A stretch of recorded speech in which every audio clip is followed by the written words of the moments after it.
ሰላም እኔ ንጋት ነኝ። በኢቢሲ.ስትሪም የመጀመሪያው በአርቲፊሻል ኢንተለጀንስ የሚመራ የቪዲዮ አንከር ነኝ።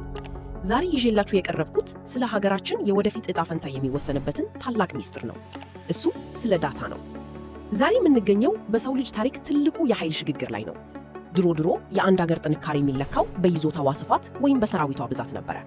ዛሬ ግን ዓለም ሌላ ሚስጥራዊ ቋንቋ መናገር ጀምራለች። እሱ ዳታ ወይም መረጃ ነው። ጠቅላይ ሚኒስትር አብይ አህመድ እንዳሉት ጉዳዩ ዳታ ሀብት ነው ከሚለው አገላለጥ ያለፈ ነው። ከህልውናችንና ከነፃነታችን ጋር የተያያዘ ነው። ለመሆኑ የራሳችንን ማህበራዊና ኢኮኖሚያዊ እውነታ በቅጡ ሳናውቅ እንዴት ሙሉ በሙሉ ነፃ ሀገር መሆን ይቻላል? መረጃን ከሌላ አካል የምትዋስ ከሆነ ውሳኔህም የተውሶ ነው የሚሆነው። ጠቅላይ ሚኒስትሩ አንድ አስደናቂ ምሳሌ አንስተዋል። የባሌ ሀረና አርሶ አደሮች ታሪክ። በቤታቸው እስከ 2000 ኩንታል ስንዴ ያላቸው፣ ነገር ግን አሁንም የሚኖሩት በድሮ ጎጆ ውስጥ ነው። ይህ ምን ያስተምረናል?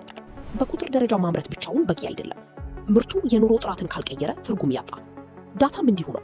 መረጃን ሰብስቦ ማስቀመጥ ብቻውን ዋጋ የለውም። የህዝባችንን ህይወት ሊቀየር ይገባል። የኢትዮጵያ ስታቲስቲክስ አገልግሎት ዛሬ መረጃዎችን በሳተላይት በድሮን እና በኤአይ ድረስ የታገዘ እያደረገ ይገኛል።